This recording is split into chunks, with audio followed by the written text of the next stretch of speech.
All right, so for CI and CD pipeline, I have actually created a repository here. It's called as CI GitHub Actions Demo. Okay, here I have some code and some explanation in a README format here. So I'm going to walk you through with this, and then I'm going to show you a few things on how really you would achieve CI/CD in your project, or in, I should say, Java Maven project. So here I'm using Maven project, where I'm trying to execute that Maven project on each commit. Okay, but before we jump on to that, how to do that, let's first try to understand what the CI/CD pipeline is, what this continuous integration, continuous delivery, and continuous deployment strategies and concept is. So I think you guys must have heard about this in a lot, because when it comes to the automation testing, it is very closely related to CI/CD. Automation testing and CI/CD, or other CI, goes hand in hand. Without automation testing, CI cannot work. Okay, so that's the reason automation tester ought to know what this CI thing is, because sometimes automation testers role requires for them to know about CI/CD. Because it's so important. If you have a continuous integration, continuous delivery in your project, an automation tester has to be aware about the concepts, because you also might have to implement it using some tools and all. And even if you're not required to implement it, you still need to get a good enough understanding of it. Otherwise, you will not put your automation test cases within the CI pipeline. Let me just quickly show you, or try to explain you this current screenshot which I have here, right? So we have this source. You usually do git push, right? And this git push is not, don't try to understand it in a context of automation testing repository, because so far what you have seen is automation testing repository, right? Because we have this framework, Cucumber Selenium framework, right? We do git push and pull here. This repository only represents a automation framework. This is not CI here. Okay, automation framework is just one small component of a continuous integration pipeline. And here in our case, we are actually having this repository which represents a single component of a proper continuous integration pipeline. Okay, let me go back. So what you see here is building blocks of a pipeline. Okay, I mean, these diagrams are quite similar, this diagram. So idea here is that you push a code, right? Then that code will be built or compiled. Then that compilation, after the compilation is done, you will have to execute some tests, right? And once those tests are completed, you're going to deploy it, right? Now let's say if CI is not there, continuous integration, continuous deployment, and DevOps is not there, the typical life cycle will go like this. Or let's say we have a team of five to 10 people. You have developer, you have tester, you have BA, right? We have discussed all this, how a project actually is structured. So developer will develop its code. He will push the code in the source code, right, in a GitHub repository or whatever repository he's using.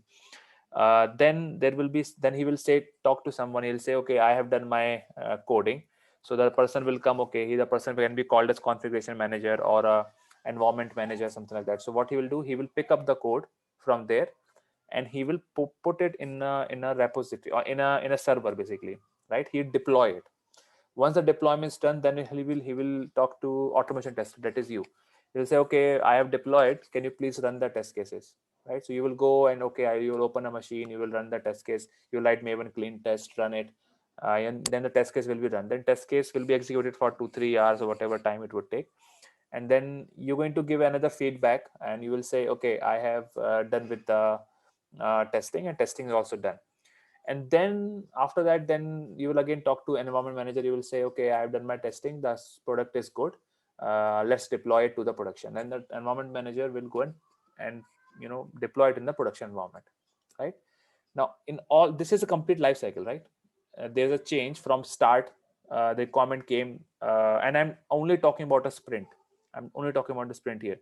So sprint started, a comment came, Developer created the implemented the requirement, and the whole cycle went ahead the way I just explained. But the problem in this approach is that there are manual people involved, manual intervention. Developer is talking to environment manager, right? Then environment manager बोल रहा है okay, let's deploy it. उन्होंने कहीं deploy किया उसको. So all this is happening manually. There are manual interventions, right? So the process is not automated. The whole process is not automated, right? Yes, ये जो arrow आपको दिख रहा है, right? This arrow is a manual step. For example, consider this, that this arrow represents a manual step, which is not really a good thing, because it will be lot of delays, right? Continuously the product is not being developed or deployed. The product is coming in chunks. So पहले किसी ने deploy build किया, उसको create किया, फिर किसी ने build किया, फिर किसी और ने डिप्लॉय किया, फिर आपने टेस्ट किया, राइट? फिर टेस्ट करके मेल लिख के भेज रहे हो कि हो गया है, फिर वो अगले दिन वो सब घर चले गए, नेक्स्ट दिन they came, they okay I will deploy, deployment time पे कुछ गड़बड़ हो गया, right? Then the whole process will come and go again. So a lot of time wastage, right? And this is a bad practice in a proper software development world. So this concept of CI and CD is that from the moment developer checks in the code, or the moment a push happens in the source code, and again I'm saying this source code is not your automation framework. Okay, so don't get confused. This source code is the code which developer is writing to fulfill the requirement or to develop the requirement. For example, the requirement is video in the WhatsApp, or a new feature in Amazon.com, right? So he will going to develop that feature, and the moment he pushes, right, at the very same moment, the whole flow should go like this: that the moment he push, it will automatically will be built or compiled, it will be deployed, it will be, the automation test cases will be executed automatically. You don't have to go and execute them. So automation testers job is to develop the test cases, not to execute them. The execution part has to be taken care by a proper CI/CD pipeline. So this is the small component which you actually are part of. Test, integration test, more so it's an integration test which you guys usually do when it comes to the Selenium. Okay, so the moment the developer will push in the code, it will come to the build, it will be compiled, then it will come to this phase, and then the automation test case will automatically will be executed, and then it will automatically will be deployed. So here, if you notice, there is no environment manager, no middle people, no testers, no one is involved. It is continuously happening, and that's a concept of continue. That's a concept of C here: continuous integration and continuous delivery. Right? Delivery is something again which refers to you're delivering something continuously. Right? The moment the developer is pushing something, at the very same moment, everything is going on and it's getting delivered. This functionality just getting delivered, right? This is really the concept of continuous integration, continuous delivery and deployment. There is a very thin line between delivery and deployment, which you're going to see next. But this is the whole and sole idea about continuous integration and continuous deployment. Now, So Akash sir, I just had one doubt. yeah, Stephen. So what if some test cases get failed in the testing phase? So will it be still deployed in the environment, or I Right. mean, what will So, happen? right. So if something fails, uh, it will say the pipeline is failed. So the idea is this is the pipeline: version control, build, unit test, deploy, automation test, deploy production. Ignore this one for now. Now, if you see here, it's called as production feedback or just a feedback, right? So if the build fails, it will break here and it will say build failed. If build is success but unit test is failed, it will immediately say, it will not go ahead basically. It will immediately give a feedback saying unit test case is failed. That is Okay. how the quality is controlled, right? This is how you, so idea of, there is one idea which I explained, that you need a seamless flow. Another idea here is continuous feedback, because with continuous integration you also get continuous feedbacks, right? If unit test failed, immediately you're going to get a feedback by the tool. So who is doing this? There's a tool who is doing this. Guys, if you're getting some disturbance, I'm sorry. That children's in front of my home and they're firing crackers, so sorry for that. No issues, sir. Yeah, yeah, okay. So the idea is build, unit test, deploy, auto test, deploy to production. But if any of these phases, consider these as phases, if any of these phases fails, deployment fail हो गया for example, या फिर आपके Selenium automation test cases fail हो गए, that means it will not go and deploy it, because if something fails, then something is not right, that is not worth deploying. It should not go to the production, isn't it? So this is the concept of pipeline. If something fails or any of these phases fails, it should not go ahead. As simple as that. Okay, so this is basically the concept of continuous integration and continuous feedback. So you are with continuous integration, continuous delivery, and continuous deployment, you're also getting a continuous feedback.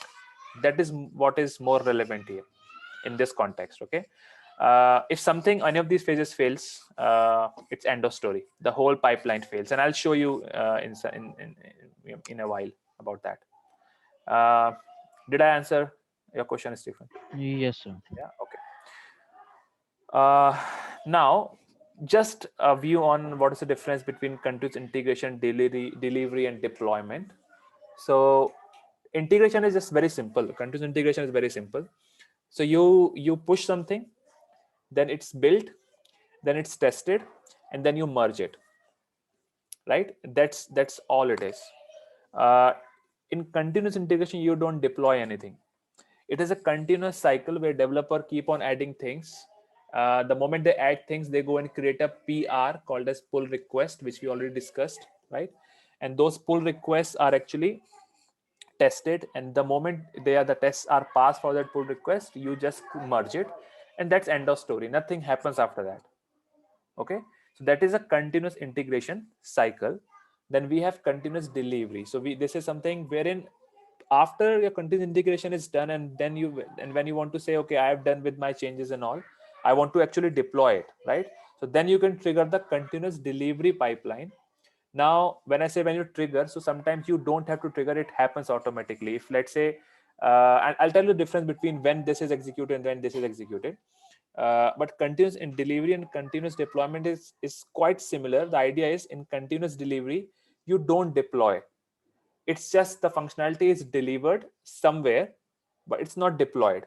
But with continuous deployment, it actually is deployed, right? So continuous deployment is just another phase of continuous delivery.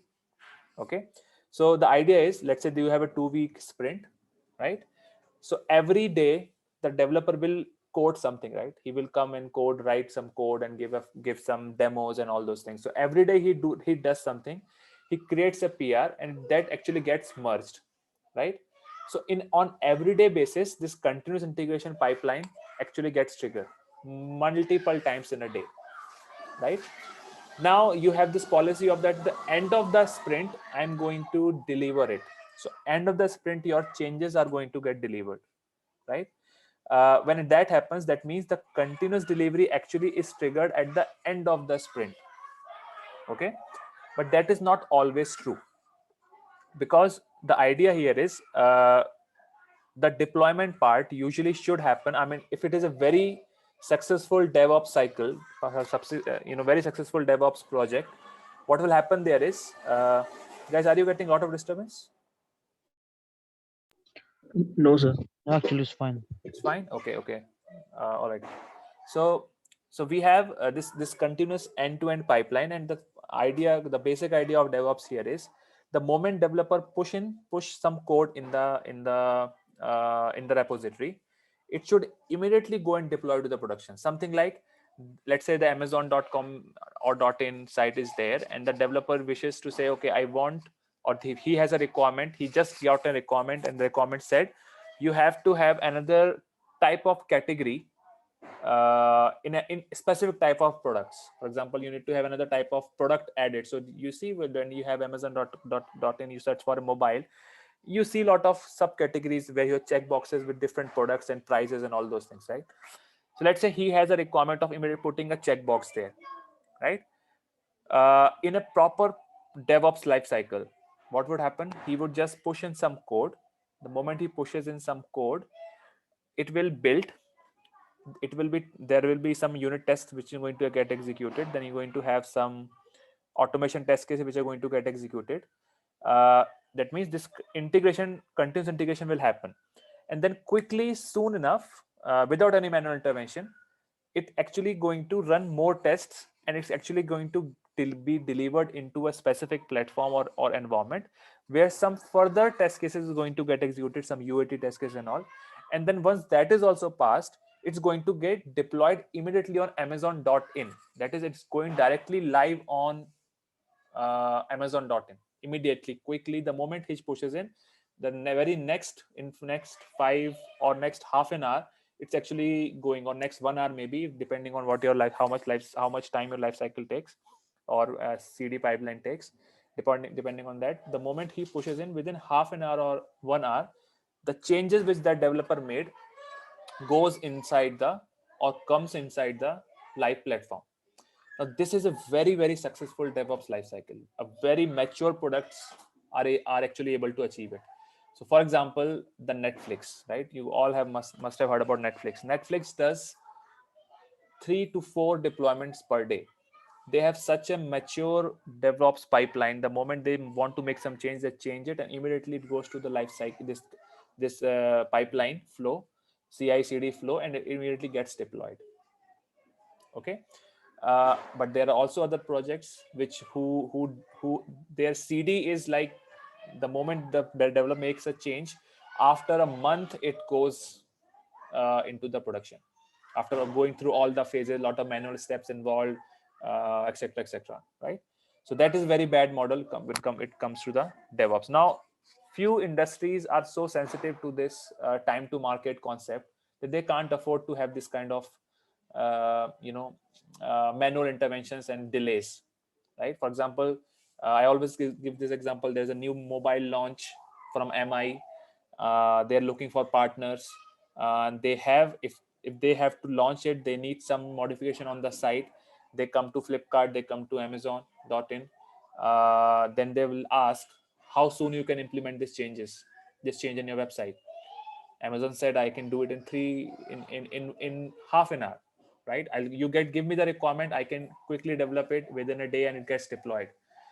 Flipkart says it takes 2 days or 3 days.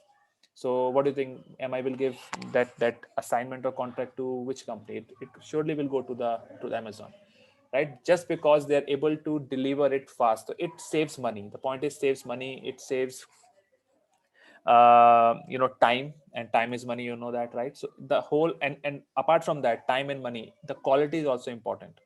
So if there are manual interventions in between, that means they're going to have manual mistakes, right? So the idea of automation is, you guys understand automation as automation testing, which is not really the case. Automation testing, as I said, is just a small components. You see this, this is what you guys do, but there are more to it. This is called as DevOps, right? So DevOps engineer actually does it. So if you're not very sure about what DevOps is, you will not really know how and in what aspect I actually get fit inside this pipeline. And that's the reason you guys need to know about. That's the reason we are having this topic. This actually is a sort of a DevOps topic: continuous integration, continuous delivery pipeline. Okay, having said that, now what we're going to do next is, uh, I'm going to show you some tools basically, and show you how actually this small things happens. But the problem is, for us, we don't have a project, right? A developer project. So we cannot really achieve this. I cannot demonstrate you. I mean, I can, but for now, I'll, to keep things simple, I'll just show you a small demo on how to achieve continuous integration only for automation test framework. Okay, so I'll just show you the steps to do that. Let me just, I know this could be a little bit confusing because I'm talking about the whole build and unit test and deploy and all those things, but I'm right now focusing on only on automation test frame, because we really don't have it. We don't have this whole the source code which we are going to deploy and which you're going to build and deploy and run automation test cases on it. So I'm just focusing on this part. If there is still some confusion on this, you let me know. I'll try to explain again. But my agenda is actually to show you the tool to achieve this. If you can use that tool to achieve continuous integration for automation test framework, you can easily understand it and expand it or extrapolate it to implement the complete DevOps lifecycle as well. So without wasting further time, let me just show you what I want to show. So you have these steps to do, and that's the reason I document this so that you actually can try it. So I have documented this in some detail, if not great detail, but some detail I have put here so that actually you can try it on your own GitHub IDs, under your own GitHub IDs. You don't have to come and clone this. So I'll just show you a few things. Okay, so first and foremost, you need to have a Java Maven project. Okay, uh, once you have it, then you go and add a JUnit dependency in the POM file. So I have it here. Let me show you. Where is it? Okay, so I have actually created this, and what I really did is I just added a POM file here, and I think batch 10 guys also at least by now should be aware about Maven project. So this project has nothing apart from Maven and a simple class file, nothing else. So I'm expecting batch 10 as well to do this actually is an assignment. Try doing this in your own systems and machines and GitHub IDs, and let me know how much you have actually understood and did it. So I'll just create an assignment for this, which you guys have to submit anyway. So all you have to do is create a simple Maven project, add a POM file, and then in the POM file you have to add a dependency, JUnit dependency, right? And add these properties because you need good compiler, I mean 1.8 compiler. Then you go into the test Java run test, you add two test cases, right? So you add one test case which I am actually deliberately failing. If you see here, so I'm saying expected true and actual is false, so this actually will always fail. And I'm writing here as well, this test case is supposed to be fail, and in this test case I'm saying it's a pass. I'm saying true, right? This is just a demo project, and this concept which you're going to learn here, we will be implementing it in your actual framework. So the batch 9 guys are doing Cucumber framework, so you guys will be doing it there. And the batch 10 people we are going to start with JUnit framework, so you're going to do the same thing in your JUnit framework. Okay, so once we have this demo framework ready, you're going to uh, put this inside your GitHub repository, which you're going to create on your own under your own GitHub IDs. Then there is another thing which is important. So let me show you the screenshot basically. Then you have to go and click on actions, right? So this is my repository. I have added a screenshot here. This is actions, which is this one. Okay, so you will click on this actions, and here you're going to see something like this. Let me actually do it. So, oh, okay, you will not see this because I've already implemented it. Let me show you the screenshot first. So you're going to see something like this. Actually, if you don't have any actions there, you will see something like this. They'll say, okay, create something, get started with GitHub actions.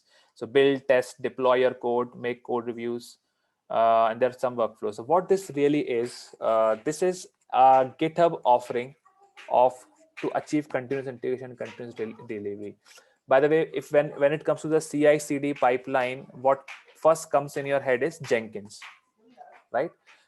Because CI/CD has become synonym to the Jenkins tool. Jenkins is a tool which actually is being used historically for achieving CI/CD, and still is widely used tool. It's a free tool, and many projects actually use Jenkins to do that. And we have Jenkins as well, which you're going to see later. But for now, for today's, I'm going to talk about very simple tool which is present with the GitHub, using which you can actually achieve CI/CD. Okay, so in a nutshell, GitHub Actions is an offering by GitHub to achieve CI/CD. You don't have to configure Jenkins or install Jenkins and do things there. Instead of doing all of this, you can directly do it from here, right? If you do it from Jenkins, then you have to find a way to connect your GitHub repository from to Jenkins. Jenkins actually read GitHub code and then it builds it. I'll show you that as well. I don't have it prepared right now, but I do have something which I can show you. And later we're going to jump on to Jenkins as well to give it a try later. But for now, I intend to tell you something which is simple and easy to manage and achieve, and it will not take much time for you to configure the whole CI/CD pipeline. Jenkins takes a lot of time just to configure it, and your job is not really to configure to configure the Jenkins. No one will ask you to configure Jenkins. That's the job of DevOps. You don't really have to do that. But if you try to implement it, you will find a lot of issues, and I don't want you guys to waste time in implementing it. So I'm going to give you another setup of Jenkins, or maybe a link, something like this. I have configured this on AWS, so I will just give you this link, and you guys can try doing some hands-on on this instance. But I'll not ask you to install Jenkins, because as I said, it will take time and it will eat up time unnecessarily. It's not required for you to give this much time just to install a tool. So that's the very reason we are using this. And if any team has GitHub in their project, they can very much leverage the GitHub own CI/CD capability, right? That is what we are trying to learn here, a CI/CD capability which is given to us by GitHub itself. So this is actually called as GitHub Actions. Then we can set some workflows here, right? Now workflow is a word which actually means it's a set of steps. Basically, a simple workflow usually has steps, and those steps are called as stages or phases, right? So the workflow really here means set of steps. So what are those steps? I mean, we know these steps, right? We have this.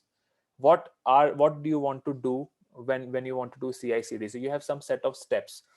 We have to first check out, they have to build it, then you have to run unit tests, then you have to deploy it, then you have to run automation test cases, right?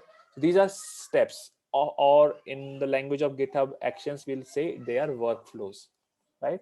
So the workflow here is, uh, in our case we don't have these things: build, unit test, and deploy. All we have is automation test, right? Because this particular project which you have here, it just have automation test cases, that's it, right? So we will, for this assignment, for this thing, for learning purposes, we will only try to set up a CI pipeline for this framework, which actually means the moment you make a change in this framework, right? The moment you make a change anywhere in this framework and commit it, the very same moment, the GitHub will actually start executing your test cases automatically. And that is what we are trying to achieve right now. Okay, so let me just show you the steps to do that.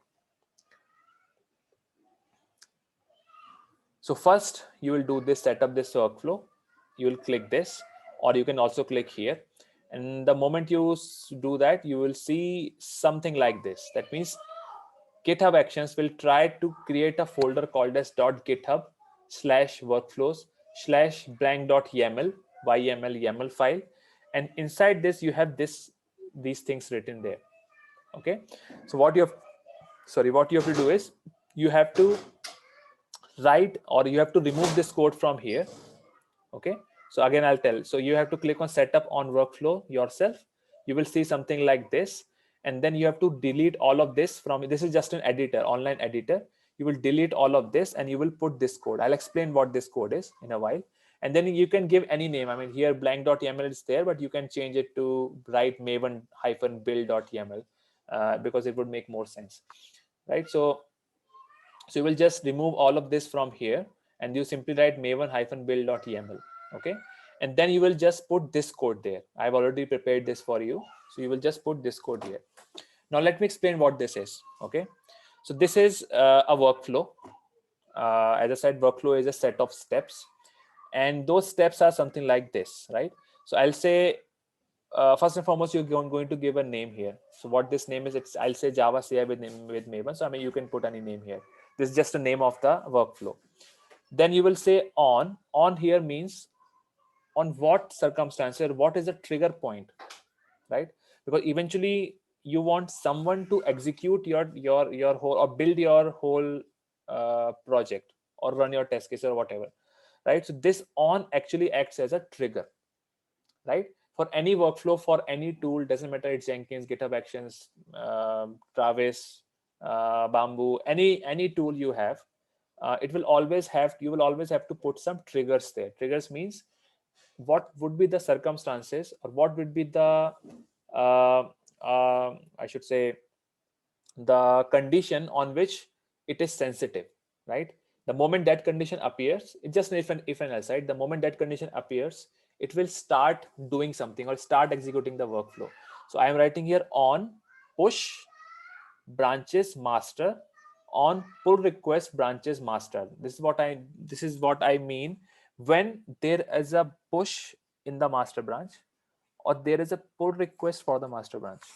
In both of these cases, the pipeline will be triggered.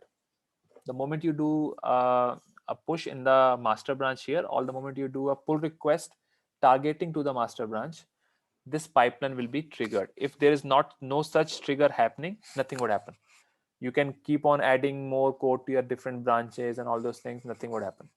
But the moment you do this, the very same moment, it will start executing this file. Now this file is nothing, it's not code, right? It's a configuration file. YAML is a here is a, acting as a configuration file. You have heard of different file syntaxes, right? You have text files, you have YAML, XML files, you have JSON files, right? Now there is another such file syntax or type of file, it's called as YAML file. And this YAML file has a specific syntax, and it's actually tab sensitive, right? There are no because in XML you have these brackets, right? Greater than and less than brackets. In JSON you have these curly braces, right? And then you have key and value pairs, or key, or I should say key and object pairs. But in YAML you have the same setup, but it's managed by tabs, right? So the more tabs it is, it means on push is a child of on, and branches is a child of push. So you don't really have to do a PhD on this. Just a small brief about this, I'll send some link, you will understand what I'm trying to say here. But it just essentially is a configuration file, right? And it's written in GitHub Actions, and they use YAML syntax files to mention what needs to be executed as a part of CI/CD pipeline. Okay, so now let me go and move next. Then you have jobs. Inside jobs you have build. Then here you are writing on what machine this would happen. Now this is very, very important, because whatever your code is, it is just present in the GitHub as a source code here, right? If you want to do anything with it, that means you want to compile it, execute something somewhere, then you need a machine, isn't it? You need a machine, and on top of that machine you need an operating system. Without this, nothing would work, right? Then on top of it, you need a Java compiler which will actually compile your code, right? Without this, you cannot do it. So this is what I am telling here in the form of YAML file.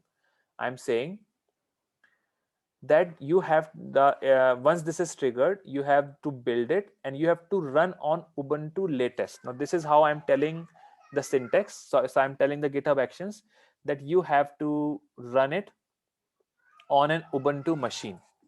I can also run it on Mac.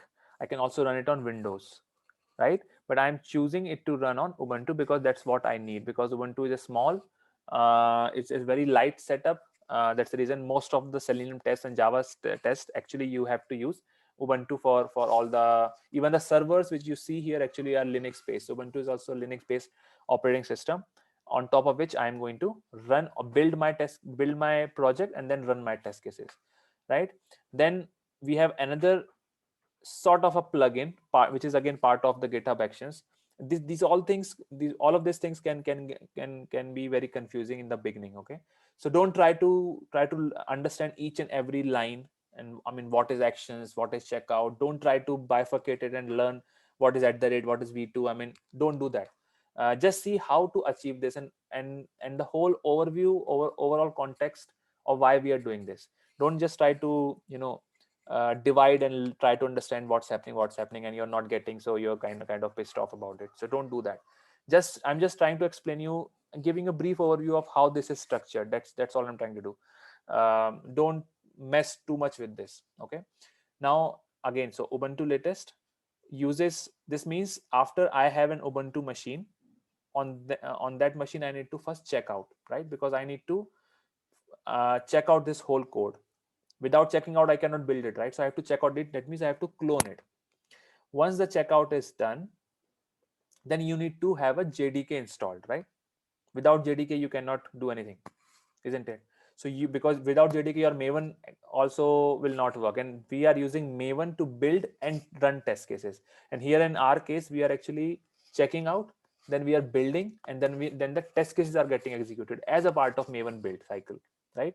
So here what we are doing, we are saying setup JDK 1.8 uses Java. So this is how I am kind of installing, and I'm saying what version I need. I'm saying 1.8 is what I need.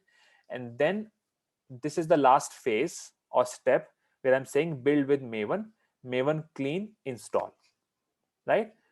Uh, Now let me first show you here. So let's say this is my test cases. This is my project. What I really want, what really I'm doing here is I am just running. I'm saying Maven clean, come on, install, right? When I run it in my local, it actually executes, right? So first what will happen? First it is building, it is first compile the code, and then the Surefire plugin will execute my test case. So my test cases are getting executed. One is supposed to be failing, so it's saying it's failed. One is passed, so it's passed. And then test assertion is failed, and all those things, all those messages are coming here, right? And it's saying test runs true, failure 1, error 0, etc, etc, and it's saying which test case it is failed. The same thing will happen when I am actually going to do this. When I'm going to modify my code and check in, the pipeline will start executing. Let me show you that first, and then I'll give a small demo, right? So where you're going to see that, you go to actions, and then you will see something like this, build with Maven, and there you will see. So let me just show. I'll go to actions, I'll click here. So you see all of this. So all of this actually represents the number of times I have committed my code. You see, first I committed this code, then 2, 3, 4, 5, 6, and all of this I have committed to master branch. And you know that I already explained that it is sensitive to the master branch. The moment something gets checked into the master branch, the pipeline is triggered. What are the steps which executes in the pipeline? Let me go here. I'll click on build, setup job, right? So first of all, setup job, run actions checkout version 2. Which step is this? Let me show you.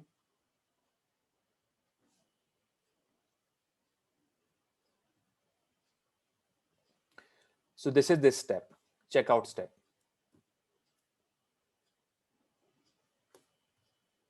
right? And here second is then the third is setup JDK 1.8. That means this step. So what is this? What these things are? These are the steps of my workflow. Okay. Now which one is this? Then build with Maven. Then you will have build with Maven. So we have 3 steps: checkout, setup JDK, build with Maven. And in the build with Maven is what I'm going to see what I saw here. What you saw here is what I'm going to see here. That means it has actually set up the job. That means it has actually created a operating system. You see operating system here, Ubuntu system, it's set up with some virtual environment and some settings. And then it has checked out the repository.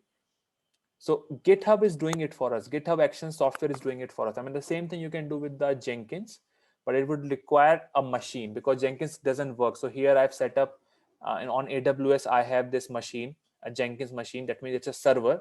And on that server, I've installed the Jenkins. And there in that, I actually have to configure. But here I don't have to do anything because the GitHub Actions are giving me a machine and an operating system, and it's a temporary thing. The moment my job is done, they will take it away. So I don't have to worry about the underlying infrastructure at all, or like servers or and something like that, right? So this is much more easy to implement. The CI/CD pipeline is much more easy to implement compared to Jenkins. Only catch is if you're not using in your project, if you're not using GitHub, then you cannot use it, right? I mean, you can still use it, then you have to take some licensing and all. Because if your project is using some other version control system, for example, Atlassian Bitbucket or some other tools, then you cannot use these features, right? But if you are using GitHub in your project, and you can use, a lot of companies now actually have started using GitHub. because it now belongs to a good big corporation, Microsoft, right? So its adoption is very quite high. GitHub is like champion in version control. So there are other tools as well, like Bitbucket and GitLab and all those things, but GitHub is still is a market leader in this space. So if you're using GitHub, you can really don't have to worry about Jenkins and all. I mean, your DevOps team can quickly set it up in action in GitHub using GitHub Actions, and you don't have to really worry about setting up the underlying infrastructure, right? You see, it's doing it for you. It's setting up the machine, installing Ubuntu on top of it, then it's checking out your code, then setting up the JDK, and it is running the Maven command, Maven clean install, right? That's what we wrote here. We said we want to run this, or you want to run another command, you can run it from here. And then it's doing everything, and eventually, let me just scroll,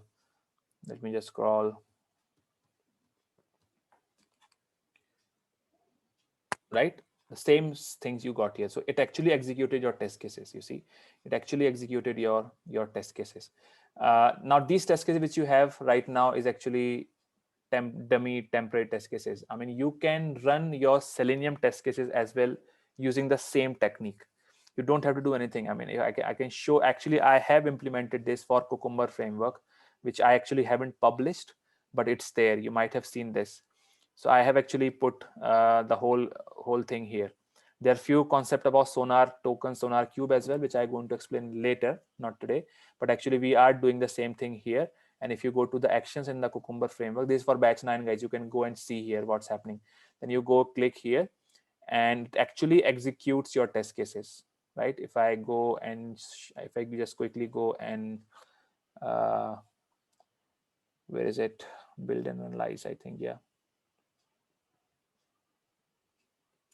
And if you see this, right? Browser close. The test cases are actually these are Cucumber test cases which are actually executing here. It is navigating to this. It is actually doing it. You see, this is the scenario outline which I am executing, and this is where the report usually goes. But it's self destructs in 24 hours, so we won't see it. But we have a way to put it inside the artifacts basically. So we can put something here. It will deploy. It will take the report from there and put it here, and you can download and see. So this is something which is pending from my side for you guys to tell. I'll just implement it in a more official way so that you guys actually can also do it in your own Cucumber Selenium framework. But before you actually jump here, you guys have to actually try it out on your own way in your own systems with these instructions.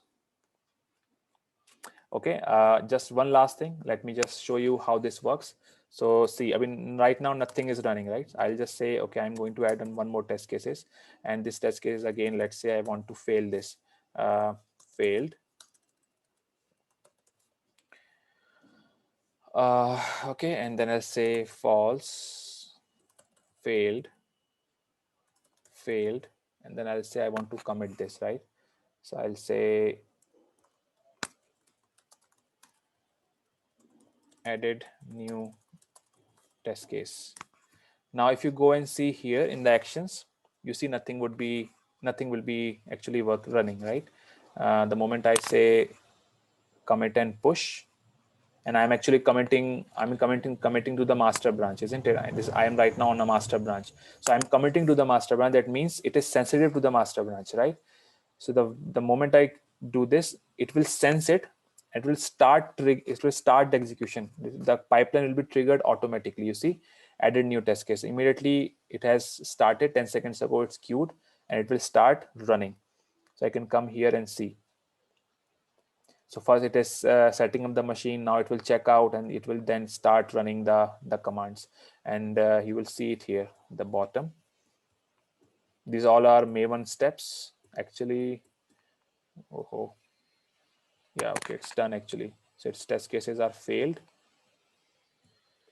Let me move it to the bottom, right? So see, I had two test cases failed, right? And this test case I just added, this again executed. So this is this test case which I got executed. So the point is, the moment I added or I made any change and I committed, and I commit that change, this workflow called as Maven present inside .github workflows Maven-build. This workflow will be triggered because it's sensitive to the master, and then it will do some steps and it will run it, right? Uh, Okay, before I take questions, because I think there might be few questions as well, I'll just show you a more advanced version or advanced form of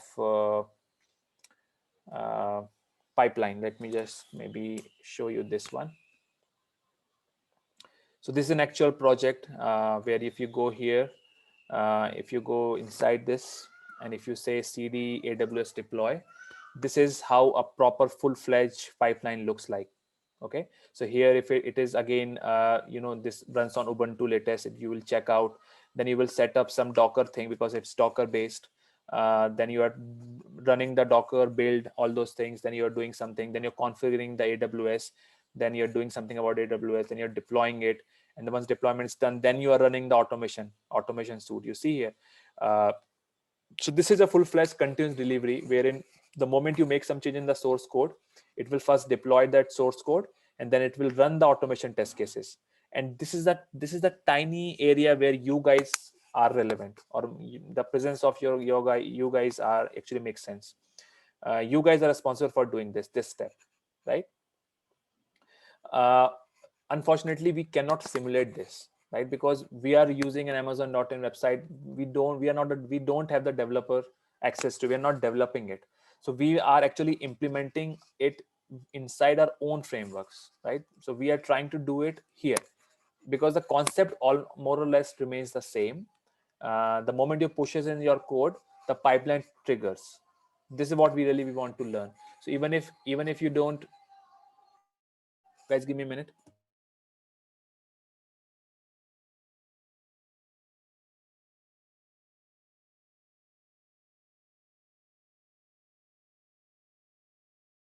Yeah, sorry guys. uh, right, so these are, you can put these two YAML files in perspective, right? This YAML file is very simple. This only deals to this specific repository of framework. And this actually is what is actual continuous delivery pipeline. This pipeline is actually continuous delivery pipeline where we have different stages, and each stage is actually doing something. It's some in some stage it's building, then it is deploying, and then it is running the QA test cases, and then it is running some performance test cases, some security test cases. These are performance test cases, security test case. This is your automation test cases. um, this is happening post deployment. So you see the diagram which I was showing you previously, what I was showing you here,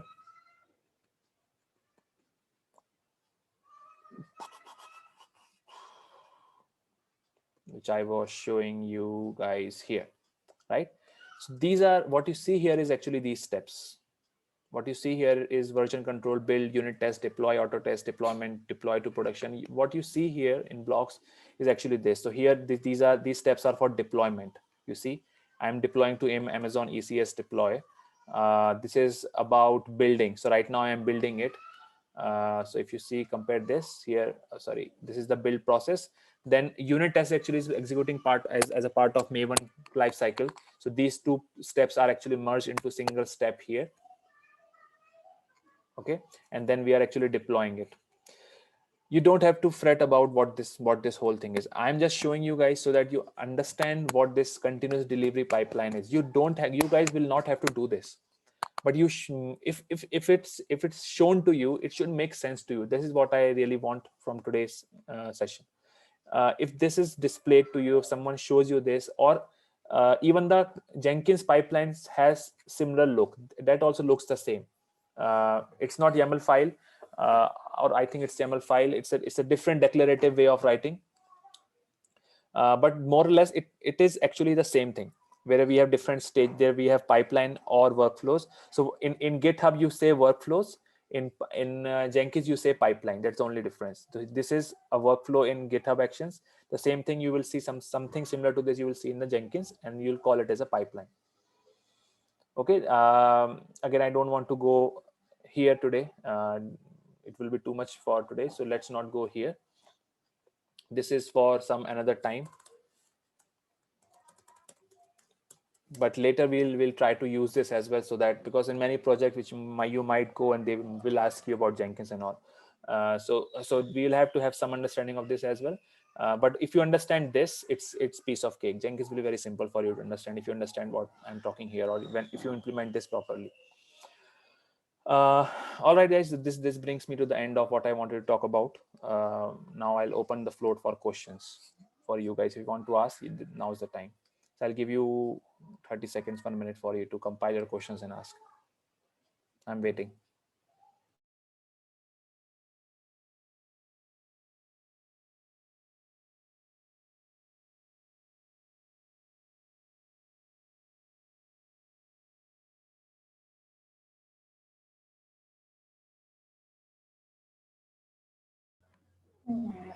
Sir, I want to ask who is the responsible to do that job to writing the YML file code? Means we automation tester required that No, knowledge. no, no, no. No. You, as I said, you will not do all of these things. You will not do it. But if it is there, you need to understand what this is. You will not write it, but you might have to modify it perhaps, or you might have to understand what this is. You will not write all of this. Is not part of your job description. Your job description is not doesn't deals with DevOps setting. This is a job of a DevOps engineer. This is a separate skill set. Okay. Those guys actually set up the Jenkins and continuous integration because they are responsible for these guys, DevOps guys, are responsible for implementing all aspects of it. You guys are only focused Okay. here. If interviewer ask, do you doing this job, or so we say no, na? No, so they will basically ask you what is CI. They will ask you Okay. what is continuous delivery. How do you achieve it? These will be sort of questions they will ask you. They will Okay. not ask you, have you set up Jenkins? You will not set up Jenkins. You will not do that. It's Okay. not part of your job description. But they will surely will ask because you are very important component of the whole pipeline.